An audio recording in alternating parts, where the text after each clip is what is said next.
गाम्बारि फाइखि हान्जानि सेथि गायसनथाय सानजों लोगोसे रंजालि बैसागु बराय फोरबो फालिदों गाम्बारि फाइखि हान्जा आरो सालाकाथि दखरा एबसुआ। थांनाय 2024 इं मायथाइनि 7 एप्रिल खालि कक्राझार जिल्ला सालाकाथि दखरा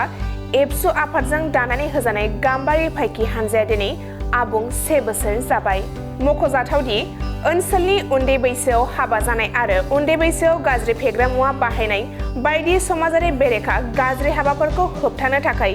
दाफुंनानै होजानाय गाम्बारि फाइखि हान्जानि आबुं 1 बोसोर जानायजों लोब्बा लाखिनानै दिनै सेथि गायसनथाय सान फालिदों।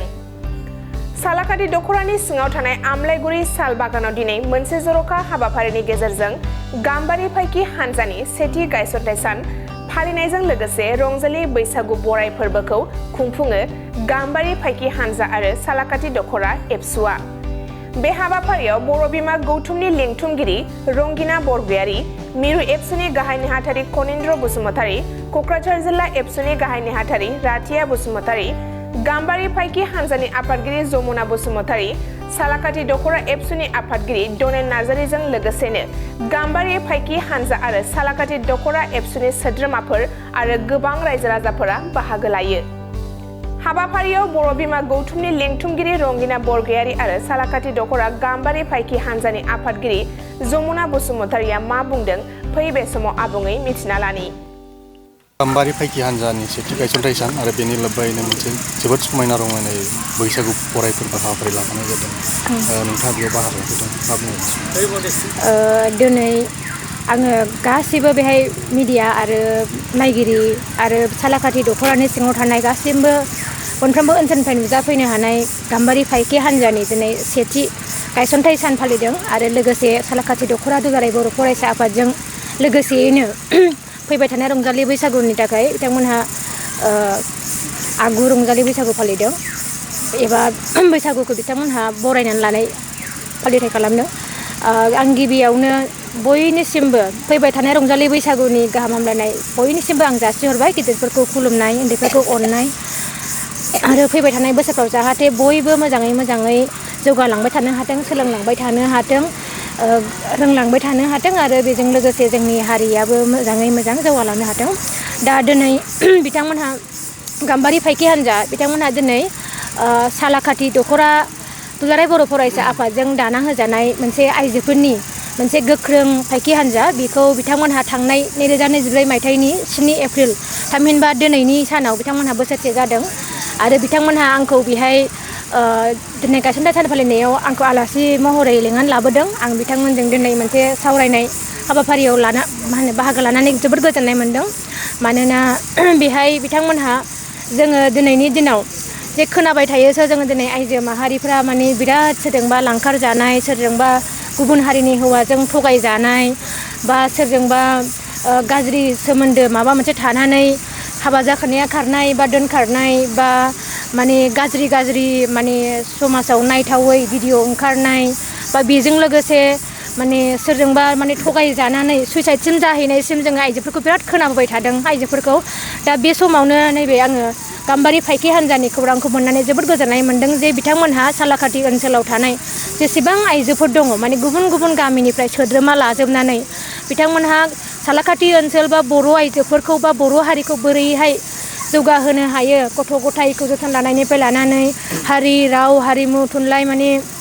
गासैबो फारफ्रोमबो बिथिङाव मारैहाय सौसिलांनो हायो आरो आइजोफोरखौ बोरै रैखा होनो हायो, बोरै सांग्रांथि होनो हायो, जौगाहोनो हायो, बोरै गावजों गाव थुलुंगा होलायनो हायो बिथांमोनहा बेखौ नायदों। आरो आं मोनसे जोबोद गोजोननाय मोनसिनबावदों बे जाहैबाय बिथांमोनहा सालाकाथि दखरा दुलाराय बर' फरायसा आफादजों लोगोसे गाम्बारि फाइखि हान्जा बिथांमोनहा सावरायनानै मोनसे थांखि लादों जे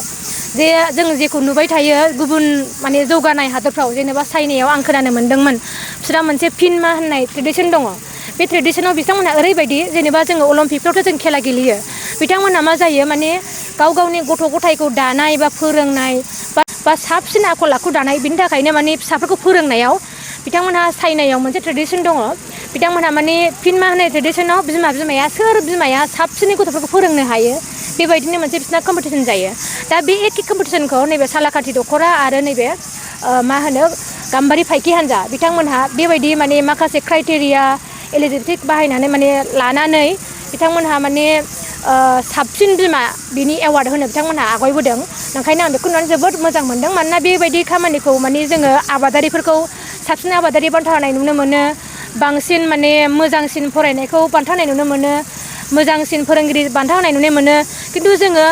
सासे आइजोआ बा मोनसे आइजो माहारियासो माने जोंनि बर' हारिखौ समाजखौ न'खरखौ दाग्रायानो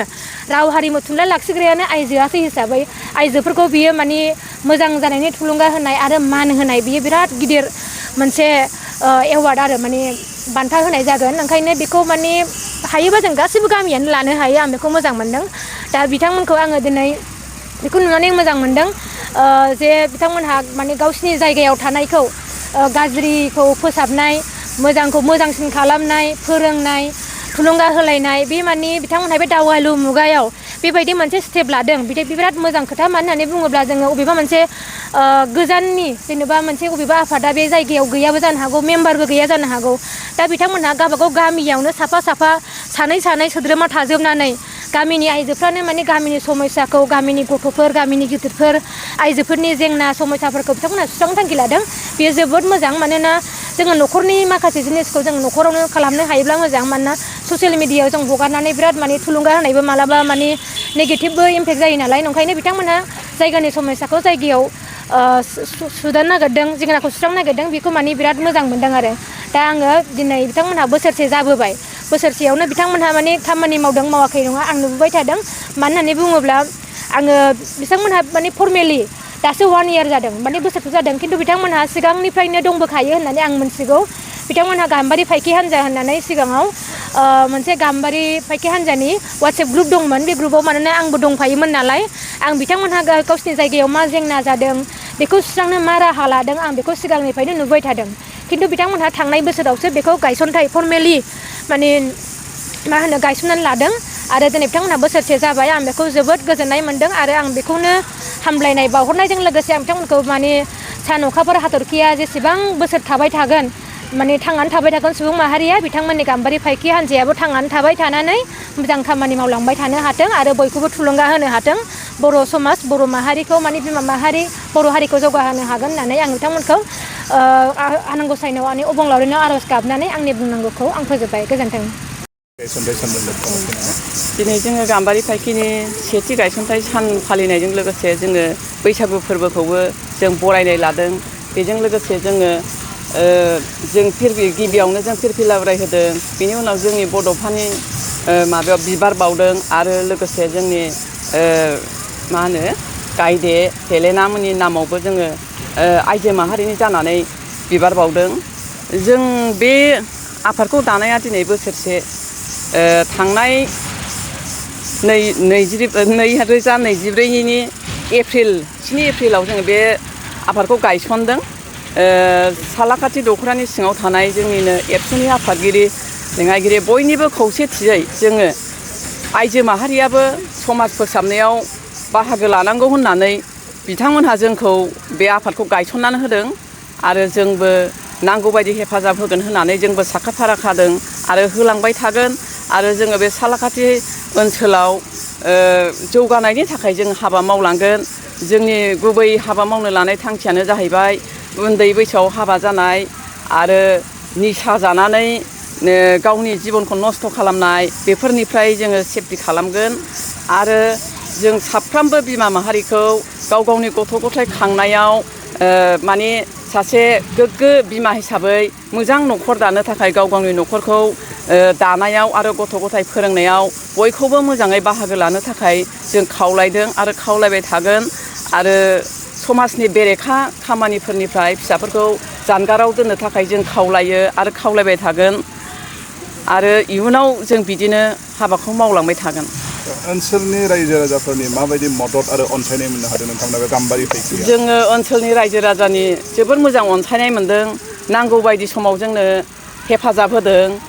रांखावरिनि अनसुंथायावबो जोंनो हेफाजाब होदों जेरैनो जोंनो नांगौ बेबायदि अनसुंथाइखौ जोंनि सालाकाथि ओनसोलनि रायजो राजाया होबोदों आरो